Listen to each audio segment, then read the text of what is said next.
Qual expressão determina a quantidade de painéis diferentes? Então, quantidade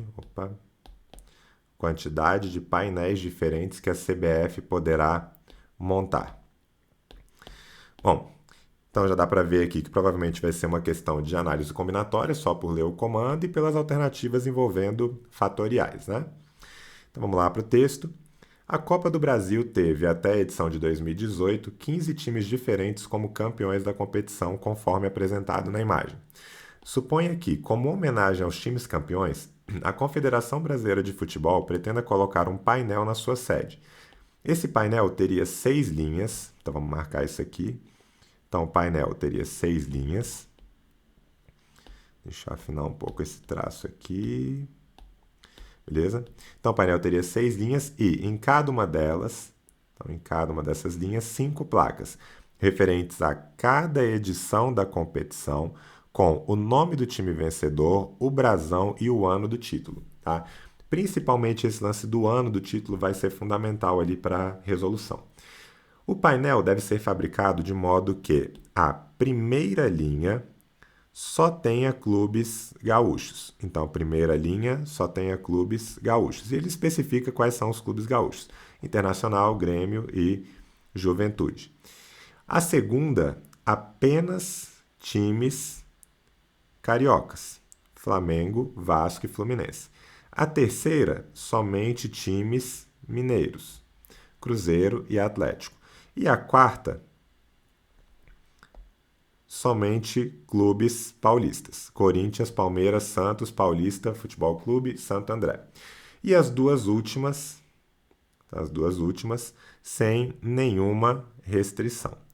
Beleza? E ele pergunta qual é a expressão que determina a quantidade de painéis diferentes que a CBF poderá montar. Beleza? Então, olha só, galera.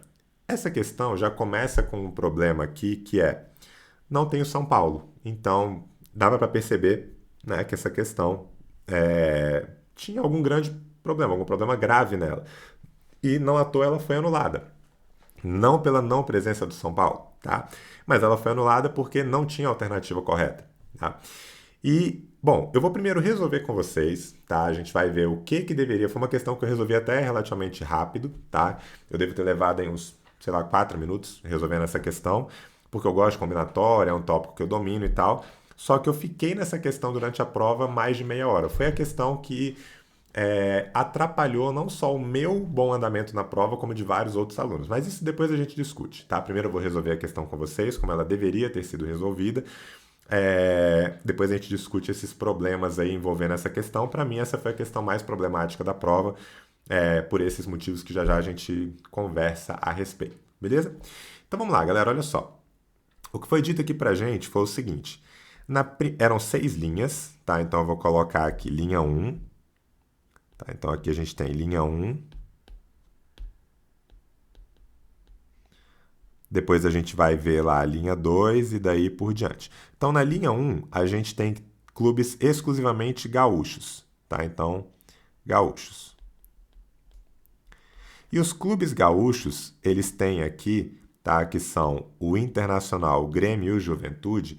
Eles têm o Inter, um título, tá? Então eu vou até fazer aqui, ó, linha 1, vou colocar aqui que são os clubes gaúchos, tá? Vou marcar aqui de roxo, e aí vou colocar aqui, ó, a gente tem o Internacional, que tem um título. Deixa eu marcar só o título, que é o que vai realmente importar pra gente. Então aqui tem um título do Inter, a gente tem 5 títulos do Grêmio, que é o segundo maior campeão lá da Copa do Brasil, e do Juventude a gente também tem um título, beleza? Então vejam que na primeira linha, se a gente vai escolher os times gaúchos, a gente tem aqui para ele 7 possibilidades, beleza? Na verdade, não vou colocar 7 possibilidades, né? Eu tenho aqui 7 títulos, beleza? E se são 7 títulos e naquela primeira linha a gente vai ter que colocar 5 placas, então a gente vai ter que mais ou menos pensar aqui no seguinte, ó. Deixa eu apagar agora aqui parcialmente. Então vai ter aqui uma primeira placa, uma segunda placa, uma terceira placa, uma quarta placa e uma quinta placa, beleza? Então eu vou pensar assim, ó. quantas possibilidades eu tenho para essa primeira placa que vai estar aqui? E daí surgem algumas dúvidas que são normais, porque você poderia pensar assim, pô, será que esse problema vai envolver uma combinação, porque a troca de posição entre os elementos ali não vai alterar a configuração do problema? Será que eu só tenho que pensar no brasão, tipo se é Inter, Grêmio, Juventude e tal? Só que veja que o que foi dito aqui foi que nesse painel, que teria 6 linhas, cada uma delas com 5 placas, em cada uma dessas placas você vai ter a edição da competição com o nome do time vencedor, o brasão e o ano do título. Então veja, por exemplo, que eu colocar aqui, né? Vamos supor aqui, eu não sei exatamente os anos do título, tá? Mas digamos que a gente coloque aqui, por exemplo, Inter, aí coloca o brasão, tá? Então você vai ter aqui o brasão do Inter e o ano do título. Aí você coloca lá 1971. E aqui você coloca tipo Inter, aqui você coloca o brasão e aí coloca 1982. Veja que, como vai ter o ano do título, apesar do nome do time ser internacional e o brasão ser o mesmo, se eu faço essa troca aqui, se eu jogo esse Inter Brasão 1982 para cá, Inter Brasão 1971 para lá, eu estou mudando a configuração do meu problema, eu estou mudando a configuração daquele meu painel, beleza? Porque eu estou mudando o ano em que eu coloquei cada um daqueles títulos ali naquelas placas, né? Naquele painel. Então, isso é o que caracteriza um problema de arranjo, tá? E você nem precisaria ter pensado no arranjo, só que como as respostas estão em fatorial, e elas estão em fatorial porque elas envolvem a habilidade 2, que é de identificação de padrões, de princípios de contagem e padrões numéricos, se eu não me engano, então ele não quer só que você resolva e ache um número, ele quer que você identifique aquele tipo de contagem. Então você vai ver coisas desse tipo, respostas em fatorial, ou respostas que aparecem tipo combinação 4-2, ou arranjo 7-2, enfim. Os formatos da resposta são desse tipo porque ele só quer que você identifique, ele não quer que você resolva e ache um número, tá? Então, nesse caso, você poderia até fazer pelo princípio multiplicativo. Você poderia pensar assim, ó, bom, aqui eu tenho 7 possibilidades, porque pode ser qualquer um dos 7 títulos gaúchos. Aqui eu teria 6, aqui eu teria 5, aqui eu teria 4, aqui eu teria 3. Só que esse produto você pode representar assim, ó, como 7 fatorial sobre 2 fatorial. E existe um motivo para isso. Você pode representar como 7 fatorial sobre 2 fatorial, porque isso daqui, na verdade, nada mais é do que um arranjo de 7 elementos tomados 5 a 5. Você está escolhendo 5 dentre aqueles 7 títulos para colocar naquela primeira linha, de forma que a troca de posição entre eles altera a configuração do problema. E esse arranjo 7,5, ele é 7 fatorial sobre 7 menos 5 fatorial, o que dá o 7 fatorial sobre 2 fatorial, beleza? E se você percebeu isso para a linha 1, então as outras linhas são bem automáticas até, tipo, não teria um grande problema, assim, tipo, a linha 2, você só pode ter times cariocas. Então vamos lá, times cariocas. Vou pintar isso aqui de uma outra cor, vou pintar esses cariocas aqui de vermelho. E aí os times cariocas ele especificou quais são. Bom, os times cariocas são Flamengo, Vasco e Fluminense. Então, Flamengo tem 3 títulos, o Vasco tem 1 título e o Fluminense tem 1 título, beleza? Ou seja, eu tenho aqui 5 títulos cariocas, tá? Então, se eu tenho aqui 5 títulos cariocas, eu teria, né, pensando aqui nessas minhas possibilidades, bastaria que eu permutasse, né, esses 5 títulos da forma como eu bem entendesse. Lembrando, quando eu troco Flamengo com Flamengo, que pode parecer que não vai mudar, muda porque muda o ano em que ele foi campeão daquela competição. Então aqui ficaria 5, 4, 3, 2 e 1, o que é a mesma coisa que 5 fatorial. Beleza? Que nesse caso seria uma permutação de 5, né, que é o 5 fatorial, só que a permutação de 5 é um arranjo também, é um arranjo 5 a 5. Ia ficar 5 fatorial sobre 5 menos 5 fatorial, só que 5 menos 5 fatorial é 0 fatorial, que é igual a 1 por definição, logo sobraria o 5 fatorial, tá? Seguindo a mesma lógica, se a gente for para a linha 3. Então, na linha 3, a gente só pode ter times mineiros. Então, agora, se só pode ter times mineiros, ele especifica, e vamos colocar aqui de verde os times mineiros, tá? Então, os times mineiros são só o Cruzeiro e o Atlético, que foram campeões. Cruzeiro, o maior campeão, 6 títulos. e o Atlético um título apenas, beleza? Mas, de novo, são 7 títulos, é uma situação análoga à dos gaúchos, então 7 títulos. Logo, o que você vai ter aqui é rigorosamente essa mesma expressão que você tem lá para os gaúchos. Beleza? Então vai ficar 7, 6, 5, 4, 3, que é 7 fatorial sobre 2 fatorial. Lá na linha 4, você vai ter os times paulistas. Paulistas são, vamos ver aqui, o Corinthians, que tem 3 títulos, o Palmeiras, que tem 3 títulos também, então já são 6. Depois o Santos, com 1 título. Depois o Paulista Futebol Clube com 1 título. E depois o Santo André também com 1 título. Totalizando aqui para os paulistas 9 títulos. Beleza?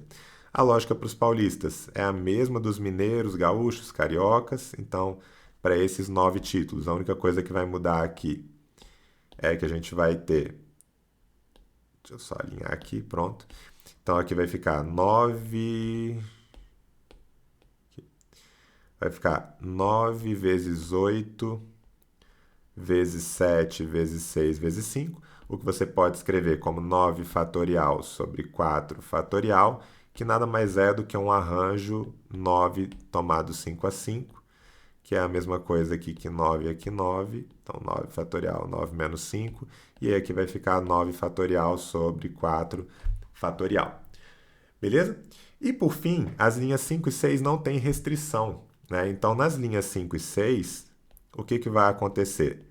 Nas linhas 5 e 6, basicamente, você vai ter 10 espaços e que você vai poder permutar livremente todos os 10 títulos que sobraram ali, né? Então, aqui você vai ter outros 10 títulos para 10 espaços e o que vai acabar gerando aqui é uma situação de uma permutação de 10 que vai ser o 10 fatorial. Beleza? Ah, Fredão, mas não vai sobrar time paulista lá embaixo, não vai sobrar time mineiro? Vai, mas não interessa muito. Você usou 5 mineiros aqui, vão sobrar 2 ali para baixo. E eles vão poder permutar com os demais livremente. Beleza? Então a resposta correta deveria ter sido qual? Pelo princípio multiplicativo. Então, pelo princípio fundamental da contagem, ou pelo princípio multiplicativo, existem 7 fatorial sobre 2 fatorial, que multiplica 5 fatorial, que multiplica 7 fatorial sobre 2 fatorial, que multiplica 9 fatorial sobre 4 fatorial, que multiplica 10 fatorial, possibilidades para você organizar esse painel. Beleza?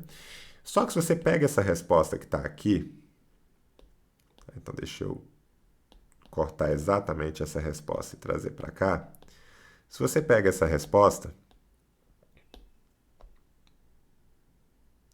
ela é muito parecida com a letra E, beleza? Porque você tem aqui 5 fatorial, 7 fatorial sobre 2 fatorial, 9 fatorial sobre 4 fatorial e o 10 fatorial. Só que aqui é 9 fatorial sobre 3 fatorial e aqui é 7 fatorial sobre 2 fatorial.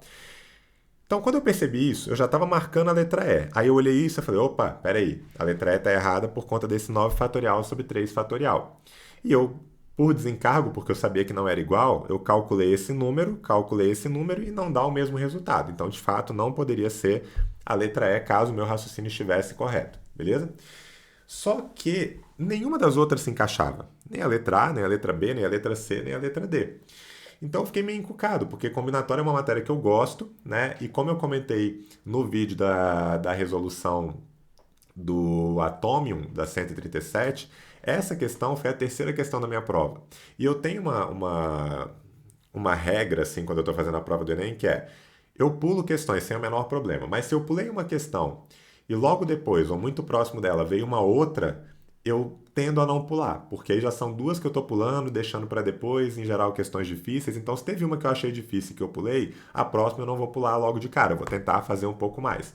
Como eu tinha pulado a do Atomium, eu cheguei nessa e tentei fazer, deu isso, fiz relativamente rápido, e eu fiquei assim, caracas, o que eu errei aqui? Tipo, não vejo nenhum erro na minha... Aí eu voltei e comecei a repensar a questão inteira, né? Então, só antes da gente entrar nessa discussão, essa é a resposta, essa é a resolução e acabou, tá?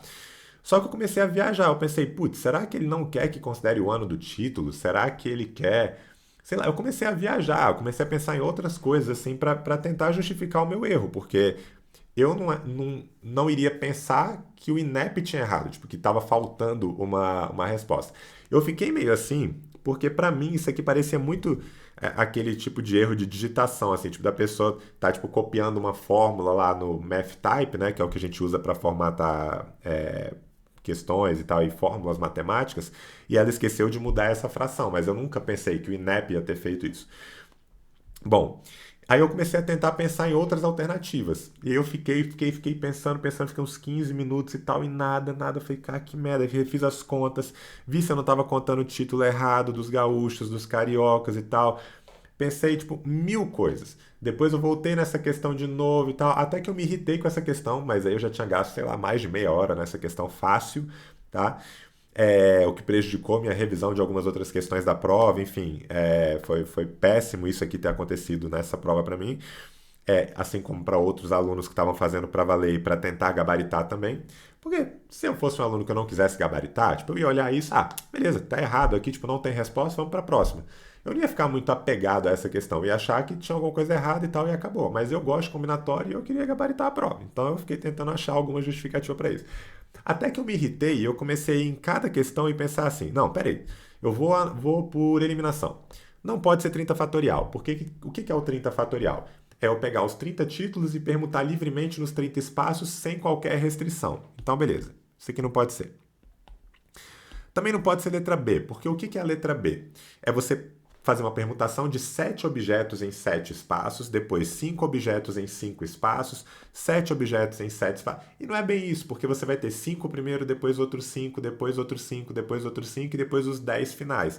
Tanto é que se você permuta 7 objetos, depois permuta 5, depois 7, depois 9, depois 10, se você somar isso aqui vai dar mais do que 30 títulos. Então não faz o menor sentido. Tá? Aí eliminei a letra B. Aí fui para a letra A. Só que vejam que, olha o tempo que eu gastei, tipo, tentando achar justificativa para as alternativas erradas por não ter uma resposta correta na prova. Isso é horrível, né? Essa é a questão mais problemática para mim, porque ela atrapalhou todo o meu andamento da prova e de vários outros alunos que estavam bem preparados. Tinha muito aluno que estava objetivando gabaritar ou chegar muito perto disso, especialmente porque na prova de 2020 teve muito gabarito, e foi muito prejudicado por essa questão, porque gastou muito tempo nela e acabou perdendo tempo em outras questões, né? Aí fui para a letra A. Aí falei, bom, o que ele pensou na letra A? Já sei. Ele pensou aqui em permutação com repetição. Porque desses 7 títulos que estão aqui dos gaúchos, tem 5 títulos do Grêmio. Então ele está fazendo uma permutação com repetição de 7 com 5 repetições do Grêmio, que também não tem nada a ver. Porque a permutação com repetição significa que você não vai trocar aqueles objetos que estão repetidos, você não vai considerar a troca deles, mas aqui tinha o ano do título, então ele queria que você considerasse. Né? E mesmo que você permutasse com repetição 7 em 5, com 5 repetidos, é o mesmo problema da letra B. Você está usando 7 espaços e desconsiderando a troca entre 2 repetidos. Também não faz muito sentido, porque você vai permutar mais do que 30 títulos. Então não pode ser a letra A. A letra D, eu confesso que eu não achei uma justificativa para ela estar errada. Então o que eu fiz na hora da prova, lá depois de ter me irritado? Tipo, eu não via nenhum motivo para ser letra D, mas foi o que eu marquei. Eu marquei gabarito, letra D. Por quê? Eu achei uma justificativa para A tá errada, achei uma para B tá errada, achei uma para C tá errada e achei uma para E tá errada. Mas eu marquei letra D pensando que eu poderia estar errado, que eu poderia não ter enxergado alguma coisa que a questão queria que eu enxergasse, porque eu não tinha como saber fazendo a prova que a questão seria anulada. Então isso foi horrível. Até conversando com o professor Lobo, ele falou que ele também fez esse teste e que, se eu não me engano, esse número aqui nem dava um número inteiro. Então imagina, se eu tivesse ainda testado isso aqui na prova, tipo que isso aqui não dava um número inteiro, eu nem sei o que eu ia ter marcado. Acho que eu ia ter marcado letra E porque eu acho que a resposta que eles queriam era a letra E sem esse 9 fatorial sobre 3 fatorial, porque era para ser 7 fatorial sobre 2 fatorial. Mas vejam o problema dessa questão. Uma questão que era para ser uma questão difícil da prova, porque combinatória normalmente é uma questão difícil, só que ela não foi difícil, ela foi problemática, porque ela foi anulada por não ter a alternativa correta. É diferente daquela questão que foi anulada em 2020, que era uma questão de probabilidade, porque ela gerava uma margem para uma dupla interpretação. Mas pelo menos nela, para quem não teve essa dupla interpretação, tinha uma resposta lá, para uma interpretação mais simples do problema. Então, pelo menos você não ia ficar perdendo tempo e achando que não teria resposta, porque na dúvida, mesmo que você pensasse, pô, mas eu posso interpretar dessa forma e da outra. Bom, mas tem a resposta dessa, então vou marcar essa. E não foi o que aconteceu nessa questão, porque essa aqui não tinha alternativa correta, então, para mim, essa é a questão mais problemática da prova do Enem 2021. Achei péssimo que isso tenha acontecido, porque prejudicou especialmente bons alunos, alunos que estavam bem preparados e que sabiam fazer na prova que não tinha alternativa correta, mas gastaram muito tempo tentando achar alguma justificativa, né, que, sei lá, que ele pudesse ter errado e que justificasse alguma das outras alternativas. Beleza? Mas é isso, espero que tenha ficado claro, tá? E a resposta é essa daqui, que era a letra E, a exceção desse 9 fatorial sobre 3 fatorial. Mas essa questão foi anulada, tá? Porque não apresentava a alternativa correta na hora da prova.